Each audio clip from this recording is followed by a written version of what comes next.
김정일의 차 안에서 무슨 일이 있었는가는 초미의 관심사입니다. 자, 미국이 정보 자산을 총동원해가지고 그래서 알아낸 바로는 김정일이 내민 것은 북한이 김대중을 위해서 보내준 돈과 인력에 대한 자료였습니다. 그때 김대중은 김정일에게 협박을 당하고 있었던 것이다 이렇게 말하고 있습니다. 무기고를 탈취한 한두 사람을 내세워서 자기들이 한 일이라고 자랑하고 있는 것이다 이렇게 말했습니다. 그러나 무기고 탈취는 한두 사람이 46곳에서 일시에 저지를 수 있는 일이 아니라는 겁니다. 더욱이 무기고는 총과 총탄이 따로 관리되는 곳입니다. 만약 지금까지 알려진 바대로 북한이 공작으로 5.18이 일어난 것이 사실이라면 광주 망울동 5.18 묘역은 당장 폐쇄되어야 하고 그리고 5.18은 영광이 아니라 치욕으로 남아야 한다고 지적을 했습니다. 나아가 5.18에 관련된 모든 것이 정당성을 상실할 것이고 5.18을 무기로 대한민국 정부를 겁박하고 죄의식을 강요하면서 민주화 유공자로 군림하던 모든 것들이 허사가 될 것이라고 말하고 있습니다. 5.18 관련해서 논란은 계속 이어지고 있습니다. 이 문재인 정부 때 5.18 진상규명 조사를 해라 이렇게 해서 다시 진상조사위원회가 꾸려졌고 그래서 4년 넘게 이 진상을 조사했지만 최근에 이렇게 뭐 특별한 결론을 내지 못했습니다. 자, 북한군의 개입 여기에 대해서도 결론을 내지 못했다. 없다, 있다 이게 아니라 조사를 계속한다 뭐 이런 수준입니다. 자, 북한군의 개입이라고 할 때 북한군을 어느 정도 보는 건가? 자, 몇몇 사람도 북한군인가 아니면 이 중대, 대대 뭐 이런 큰 대규모를 말하는 것인가? 자, 그러니까 최근에 권영해 전 안기부장이 북한군이 개입됐다 하는 것과 관련해서는 본인이 확인을 했다 이렇게 스카이데일리와 단독 인터뷰한 내용이 늘어나서 이렇게 많은 파문을 불러일으켜 왔던 것이었습니다. 자, 5.18 관련돼서는 뭐 북한군뿐만 아니라 거기 여러 가지 진행형이다 하는 것. 그러니까 이것은 자유롭게 토론도 하고 그리고 의문사항이 있으면은 뭐 말하자면은 검증도 하고 이런 절차를 거쳐야 되는데 이게 지금 대한민국에서는 마치 금기 사항인 것처럼 묻지도 따지지 말고 그냥 믿으라 하는 것처럼 되어버린 것 아닐까 이렇게 보입니다. 이런 상황에서 이 전라도 시인으로 알려진 정재학 시인이 오늘 5.18 북한군 전사자 추모비의 함의라는 제목의 개인 칼럼을 적었습니다. 자, 이걸 보면 다시 이 전라도 시인의 눈으로도 지금 북한군의 개입 사건과 관련해서는 아직도 의혹이 많다 하는 것을 알 수가 있는 대목들입니다. 이 칼럼을 여러분께 소개를 해드리겠습니다. 자, 5.18 세력이 가장 두려워하는 것, 그것은 바로 5.18이 북한에 개입했는가의 사실 여부를 밝히는 일이라고 적고 있습니다. 만약 지금까지 알려진 바대로 북한이 공작으로 5.18이 일어난 것이 사실이라면 광주 망울동 5.18 묘역은 당장 폐쇄되어야 하고 그리고 5.18은 영광이 아니라 치욕으로 남아야 한다고 지적을 했습니다. 나아가 5.18에 관련된 모든 것이 정당성을 상실할 것이고 5.18을 무기로 대한민국 정부를 겁박하고 죄의식을 강요하면서 민주화 유공자로 군림하던 모든 것들이 허사가 될 것이라고 말하고 있습니다. 그러므로 5.18 세력은 필사적으로 북한의 개입을 부정하고 있고 고소고발은 물론 온갖 위협과 겁박 심지어 정치적인 힘까지 이용해서 사력을 다해서 막고 있다 이렇게 비판하고 있습니다. 자, 그것이 몸부림처럼 느껴지는 것은 정당한 논의를 거부하기 때문이라고 말하고 있습니다. 그들은 모든 의문에 대한 합리적 논의를 거부한다고 말합니다. 두 번 다시 있어서는 안 되는 총기 무장 폭력에 대한 지나친 장량과 묵인이 그것을 잘 말해주고 있다 이렇게 설명을 하고 있습니다. 교도소 습격의 반역성에 대한 논란이자 그들은 혁명의 시기엔 흔하게 있을 수 있는 일이라고 논란 그 자체를 무시했습니다. 46곳이나 되는 무기고 탈취에 대한 문제를 지적하자 그들은 무기고를 탈취한 한두 사람을 내세워서 자기들이 한 일이라고 자랑하고 있는 것이다 이렇게 말했습니다. 그러나 무기고 탈취는 한두 사람이 46곳에서 일시에 저지를 수 있는 일이 아니라는 겁니다. 더욱이 무기고는 총과 총탄이 따로 관리되는 곳입니다. 그래도 46곳에서 총과 총탄이 한두 사람에 의해서 한꺼번에 털린다는 것은 불가능하다는 이야기입니다. 그들이 약탈한 무기 속에는 수류탄도 있고 기관총도 있습니다. 자, 총기를 반납하자는 광주 유지들의 설득에 끝까지 반대하고 총기를 들었던 자들이 누구인가에 대한 의문도 있지만 5.18 세력은 그들의 정체를 묻어버린 채 오로지 강렬한 의지를 지닌 민주화 유공자라고 주장하고 있다 이렇게 밝혔습니다. 그러나 자, 지금 정재학 시인이 아는 한 총기 무장 세력이 반역행위라는 점을 광주 유지들만 알고 있었던 것 아니다 이렇게 말하고 있습니다. 자, 북한의 5.18 개입 여론을 막기 위해서 5.18 세력은 김일성의 발표문을 내세워서 북한이 5.18에 관여하지 않았음을 주장하고 있습니다. 믿을 수 없는 김일성의 말을 전적으로 믿기로 한 결과라는 겁니다. 자, 김일성을 신뢰하는 자 아니면 이 또한 이해가 불가능한 것입니다. 자, 김일성은 5.18에 관련해서 이런 말을 남겼다고 합니다. 자, 이렇게 말합니다. 김일성의 말입니다. 우리는 5.18에 관여하지 않았다. 미군이 남조선에 주둔하고 있는데 우리가 어찌 군대를 보낼 수 있겠는가? 만약 우리가 군대를 보냈다면 전쟁을 각오한 짓이다 이렇게 말했습니다. 자, 그러나 지금 정재학 씨는 이 말을 분석해 보면 김일성의 5.18 개입은 또 분명해진다고 말하고 있습니다. 그는 군대를 보내지 않았다는 말을 반복했을 뿐이라고 설명합니다. 군대를 보내지 않았다는 말은 정규군을 보내지 않았다는 말에 다름이 아니라는 겁니다. 자, 김일성은 남한내 남노당 계열의 제5열과 특수부대 난파에 대한 말을 거론하지 않았습니다. 그러므로 정규군만 보내지 않았을 것이고 간첩 난파 그리고 특수부대와 남로당 불순 세력의 정체에 대해서는 함구 입을 다물고 있다는 겁니다. 자, 김일성의 이 말이 거짓이면 5.18 당시의 거리 광경을 현장 상황으로 평양과 전 북한의 실시간으로 방영한 사실이 증명을 해주고 있다고 말하고 있습니다. 당시 광주에서 북한으로 보낸 수많은 전파 교수인이 있었다는 점, 그리고 총격이 빗발치는 실제 장면을 촬영해서 보낸 자들에 대한 의문은 지금도 해결되지 않고 있다는 겁니다. 자, 북한 특수군이 어떤 존재들인지 우리가 모를 까닭이 없다는 겁니다. 그들은 간첩 침투를 전문으로 하는 자들이고 일반 군대처럼 생각할 수 없는 존재라는 겁니다. 북한은 정찰총국 그리고 보위부, 통일전선부 등에서 수많은 특수부대를 운용하고 있습니다. 모두 일반인처럼 머리 기르고 남한 말을 쓰도록 훈련된 특수한 자들이라는 겁니다. 김일성이 이 자들의 정체까지 밝힐 까닭이 없다는 겁니다.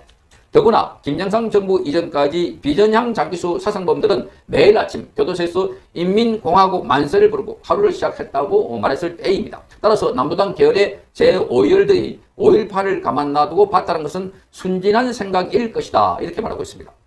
자, 김일성은 이들의 존재를 1980년 6월 19일에 낱낱이 밝힌 바가 있습니다.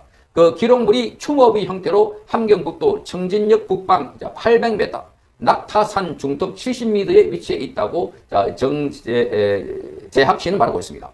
자, 비석에 새겨진 첫 문장은 이렇게 되어 있습니다. 여기에 청춘의 고귀한 신명을 당과 조국과 인민을 위해 바친 님일세 이렇게 적었습니다. 비명이라고 해서 이 비명에는 이렇게 적혀 있습니다. 사람들이여 걸음을 멈추고 용사들의 불멸의 애국 정신을 추억하라. 피로소 조국을 지킨 인민군 영웅 열사들의 혁명 정신과 찬란한 위후는 후손 만대의 길이 빛나리라 이렇게 되어 있습니다. 자, 수모비에 새겨진 사람들의 사망일은 모두 1980년 6월 19일입니다. 자, 5.18이 끝난 후 6월 19일까지 돌아오지 않은 자들로 추정되고 있습니다. 명단은 가나다 순으로 일본만 발췌해보면 홍성표, 김석준, 한창준, 오부진, 김운선, 김응수, 김국식, 김한수, 서대석, 우준선, 조영규 등등 이렇게 되어 있습니다. 자, 그래서 5.18 세력은 이 추모비를 조작이라고 강변하지만 북한이 어떤 곳인데 이런 추모비까지 가짜를 세우겠는가 이렇게 말하고 있습니다. 중국한테도 자주를 강조하면서 고개조차 숙이지 않는 사람들이 가짜 추모비를 세운다 하는 것. 자, 조금이라도 비위 상하면 남북 연락사무소도 폭파하고 개성공단도 폐쇄하는 곳이 바로 북한이다. 백두 혈동이 아니든가. 그런 사람들이 가짜를 만들어 떠받든다는 것은 생각할 수조차 없다 이렇게 말하고 있습니다. 자, 그러므로 600명 북한 특수군 난파설은 신빙성과 함께 강렬한 설득력을 지닌다고 정재학 씨는 말하고 있습니다. 이뿐만이 아니라 과거 김일성은 김대중 남조선 대통령 만들기에 올인한 바가 있다고 합니다. 70년대 초에 20만 달러 공작금뿐만 아니라 조청년을 비롯해서 수많은 간첩들을 보내가지고 돈과 인력을 보충해줬다는 겁니다. 당시 20만 달러는 현재 가치로는 수천만 달러에 해당된다는 겁니다. 자, 김대중을 향한 북한의 공작이 정체를 드러내는 때가 있다고 합니다. 김대중은 대통령 당선 즉시 북한을 방문해서 김정일을 만났습니다. 세계가 놀란 사건이었으나 둘은 비밀스럽게 김정일의 차 안에서 한참 동안 대화를 나눴다고 합니다. 자, 김정일의 차 안에서 무슨 일이 있었는가는 초미의 관심사입니다. 자, 미국이 정보자산을 총동원해가지고 그래서 알아낸 바로는 김정일이 내민 것은 북한이 김대중을 위해서 보내준 돈과 인력에 대한 자료였습니다. 그때 김대중은 김정일에게 협박을 당하고 있었던 것이다 이렇게 말하고 있습니다. 5억 달러에 가까운 돈이 김정일에게 지원된 것은 그 직후부터였다고 합니다. 그리고 5.18은 민주화 운동이 되어버렸다. 자, 5.18 세력이 입이 100개가 있어도 부정하지 못하는 것은 윤기권의 월북이라고 적고 있습니다. 윤기권. 자, 윤기권은 5.18 당시 조선대학교 부석고등학교 3학년 재학생이었습니다.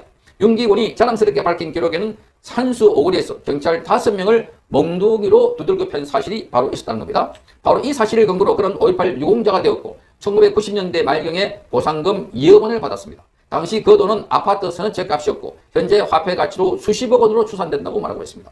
몰려다니면서 경찰서를 습격하고 질서 잡기에 나선 아버지빨 경찰을 패고 두들겨서 무릎 꿇린 그 행위가 민주화 운동이었고 2억 원의 가치가 있었다는 것을 말해주고 있다. 자, 윤기권은 보상금을 받고 월북을 했습니다. 윤기권의 월북에도 북한의 손길이 다 있음이 느껴진다는 겁니다. 북한은 선전용으로 사용할 때 실제 5.18에 가담한 인물이 필요했던 것이었습니다. 윤기권은 난파 간첩들의 인도를 받아서 북으로 넘어갔다고 정재학 씨는 말하고 있습니다.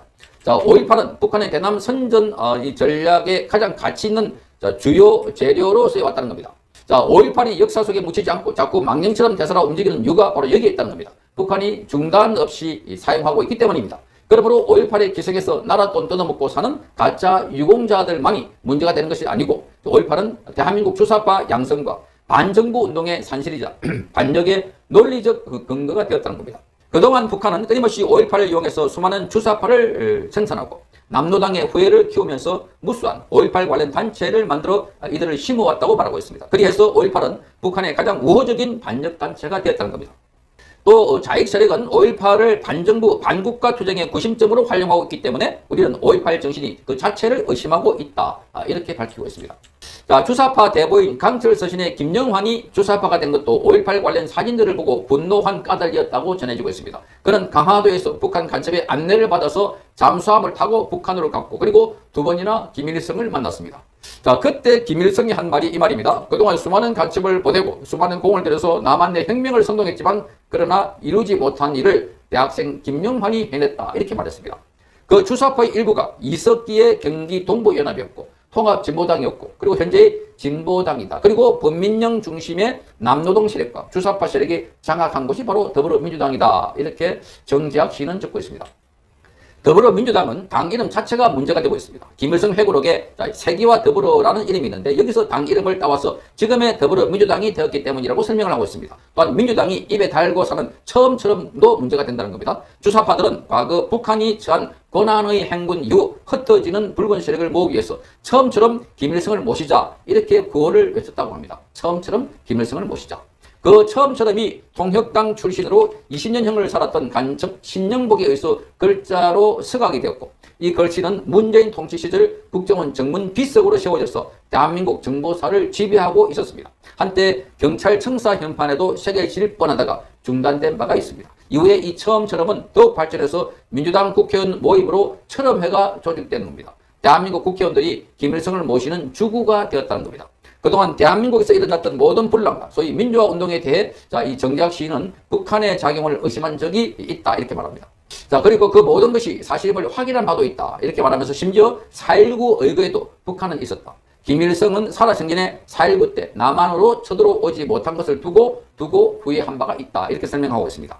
자, 이 자유민주당의 고영주 대표의 주장처럼 정말로 대한민국 민주화 운동은 99.9%가 가짜일 수 있고 그리고 대한민국 민주화 운동의 정점에 5.18이 있다 이렇게 말하고 있습니다. 그러나 역설적이게도 북한은 5.18 북한군 전사자 추모비를 통해서 5.18이 북한의 공작이었음을 직접적으로 말하고 있다는 겁니다. 무려 154명이나 되는 북한군 전사자를 통해서 북한이 말하고자 하는 것은 대한민국 민주화 역사에 대한 비열한 조롱일지도 모른다. 이렇게 적고 있습니다. 그러므로 5.18은 북한 김일성의 대남 공작 중에 하나였고 김대중과 북한을 추종하는 불순 세력들이 가세한 사건이라고 판단해야 된다. 이렇게 말하고 있습니다. 그러나 실제로는 전남 한평 출신인 김이영일 당시 민주정의당 소속 전 의원이 지적한 내란형 폭동일 수도 있다. 이에 대해서 청진에 있던 5.18 북한군 전사자 추모비는 이렇게 적고 있습니다. 자, 우리는 당과 수령의 명령으로 남조선 해방을 위해 싸우다가 혁명전사의 이름으로 이곳에 묻혔다. 우리의 죽음을 누구 마음대로 민주화 운동으로 부르는가 이렇게 되어 있습니다. 이 글로 정재학 시인은 마무리를 하고 있습니다. 자, 그러니까 이게 민주화 운동이 아니라는 겁니다.